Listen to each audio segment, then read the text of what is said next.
Well, folks, last night, Tucker Carlson did an interview with Larry Sinclair. Larry Sinclair is a man who alleges that he had a cocaine-fueled sex binge with Barack Obama back in Barack Obama's state house days in Illinois. Now, that's not uncredible. It isn't. Barack Obama, in his own memoirs, talks about how he did a little blow. So clearly the guy was familiar with drugs. Barack Obama wrote to a girlfriend. We now know that he regularly, like every day, had fantasies about having sex with men. And that is not conjecture. That is something that Barack Obama wrote in his own hand to a girlfriend, which, by the way, is a weird thing to say to your girlfriend. In any case, it's not a non-credible story. So the media at the time went after Larry Sinclair. They pointed out that he had a history of criminality back in the 1980s. And then they just ignored the story. Now, let me point out that if Barack Obama had been a Republican candidate for office, this would have been front page story all the time. There's no question this person would have been on every TV show. There's no question this person would have been on Meet the Press. There's no question that this person would have been treated as a fully legitimate possible news source. There's just no question. So here was Larry Sinclair, who admittedly is a wild dude. I mean, it turns out that people who engage in cocaine-fueled sex orgies are typically kind of wild. But here's Larry Sinclair talking about his encounter with Barack Obama. And I'm just wondering, why is this, what makes him specifically non-credible? So non-credible that no one will cover him except for if he goes on Tucker. I got dropped off. They left. The next day was somewhat interesting because he ends up showing up at my hotel room, which I thought was somewhat weird, but... He wanted some more. Mm-hmm. So when you say he showed up, He showed up. I mean, I had no warning. I was in the room. There's a knock on the door. I open the door and he's standing there. And he's standing there with more coke, and he comes in, and it was just like a quick, rehash or rerun from the night before. Exact same program. Exact same program. Was he smoking again? Yep. So Barack Obama smokes crack, and then you perform oral sex on him. Okay, so here's the question. The question is, why precisely is Larry Sinclair significantly less credible than, say, E. Jean Carroll? Real question. Why is it that every time somebody makes an accusation against a Democrat of behavior like this, suddenly the media go completely radio silent? When someone makes an allegation about Joe Biden, that Joe Biden pushed her against a wall and thrust his fingers into her, that is treated as absolutely non-credible. We will pay a little bit of attention just for kind of the sake of saying that we did. But we're not going to take that super seriously. But if anybody accuses Donald Trump of a thing, then obviously we have to take that super duper duper seriously. Like that is very important. So here's the thing. Again, Larry Sinclair's allegation, which is that he was in Chicago at a particular time, you should be able to check the records as to whether he was in Chicago at a particular time. A journalist should be able to ask Larry Sinclair, were there any distinguishing features about Barack Obama that would confirm your story? One of the things that Larry Sinclair says in this interview with Tucker Carlson is that Barack Obama had told him, at the time, is 99, that he was having trouble in his marriage. And when Larry Sinclair originally said that, there were a lot of people who were like, no, that's a lie.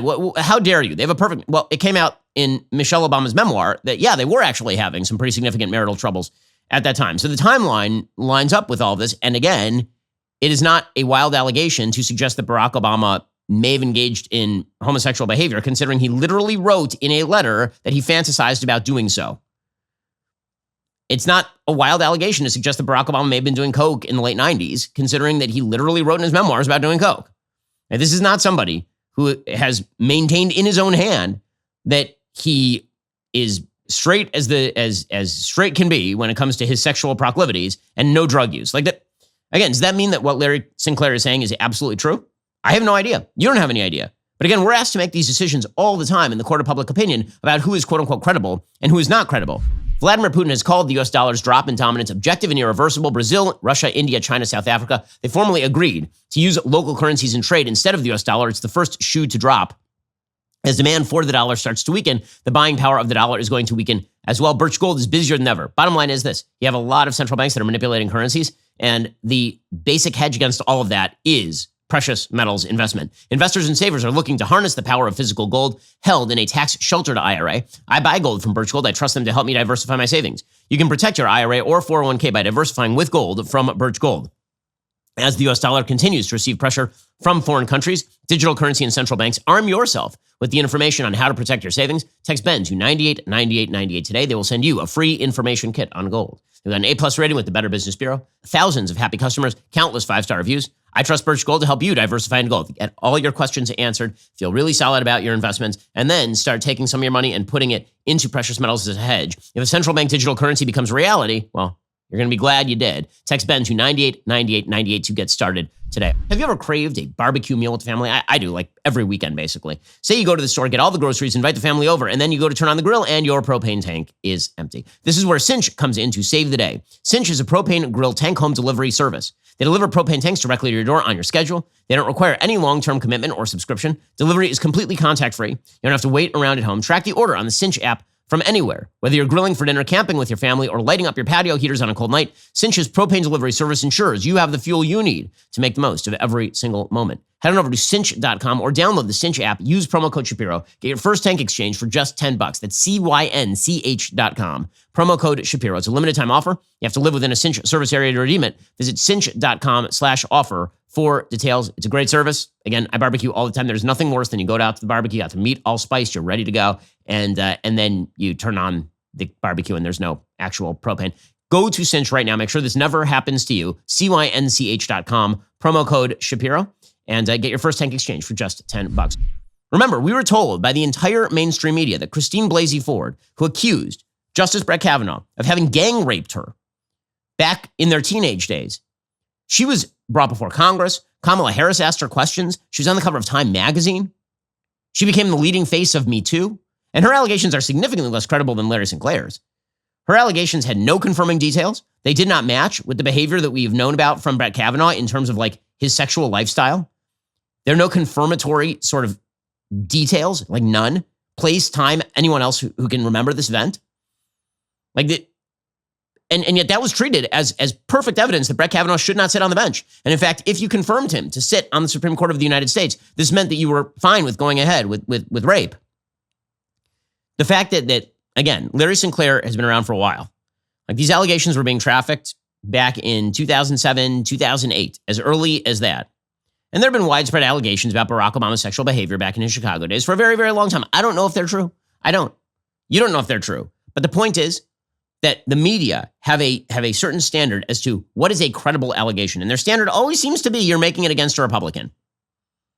That seems to be the standard. If you're making an allegation against a Republican, it is immediately deemed credible, which is presumably why we're still talking about E. Jean Carroll. Remember, E. Jean Carroll has been held she sued Donald Trump in federal court for defamation, and she won a judgment from him because he said that she's a crazy person and he didn't rape her. Remember, her allegation is that Donald Trump raped her in a Manhattan department store room in the dressing room at Bergdorf Goodman in the middle of the day. And she's written about it like publicly, saying that she didn't consider it a rape at the time, and only later did she start to think maybe it was bad. Like it's her, I gotta say, her allegations, I don't see why they're wildly more credible than Larry Sinclair's allegations. Why? Well, now it turns out that a federal judge has ruled that Donald Trump is liable a second time for defaming her, this time over disparaging comments he made in 2019 after she accused him of sexually assaulting her in a Manhattan department store. U.S. District Judge Lewis Kaplan in New York said a coming trial would be limited to determining how much Trump must pay in damages to Carroll, who brought 2 lawsuits against him. In the spring, they gave Carroll $5 million in damages after finding Trump liable for sexually abusing her and later defaming her in a social media post in October of 2022. The earlier jury, by the way, didn't find that he committed rape, but found it more likely than not that he sexually abused her in a dressing room of Bergdorf Goodman, based on nothing. Again, like she can't describe details about the Bergdorf. She can't describe what day it was. She can't describe what season it was. Like there are all sorts of pretty obvious holes in her story, holes that I don't see anybody trying to actually poke in Larry Sinclair. By the way, has Barack Obama ever been asked publicly by a reporter about the Larry Sinclair stuff? I'm not aware that he has, which is an amazing thing. Again, every politician, if there's an allegation made against you, you will be asked about that allegation, unless you're Barack Obama, in which case the Praetorian Guard snaps into place and you won't even be asked a simple question like, have you ever met Larry Sinclair? Do you know Larry Sinclair? Have you ever had homosexual experiences with men in Chicago? Like these are pretty like obvious questions. And are they matters of public interest? I mean, the guy was the president of the United States and retains an immense appeal in American public life. To pretend that that's not relevant at all is silly. I mean, we know for a fact that if you're a Republican, they'd be ripping this up and down. There's just no question. If you were a Republican congressperson, forget about the former president. By the way, can you imagine if a male came out now and said, Donald Trump and I had a cocaine-fueled sex binge in 1999. I can show you that I was in town the same time he was. Do you think the media would totally ignore that? They couldn't even ignore the Steele dossier, which was sheer conjecture and not only conjecture, like baseless statements about him being peed on by prostitutes, and they trafficked that. The disparity is obviously incredibly telling, but must protect the precious at all costs. Must protect that. That's how we decide what's credible and what's not. Not based on the credibility of the witnesses or the people involved. We do it simply based on who they're making the allegations about. Are you tired of the lies and the twists of the mainstream media talking points? Yeah, me too. Join me in my newest series, Fact, where I dismantle and bring truth to this tiring mainstream agenda.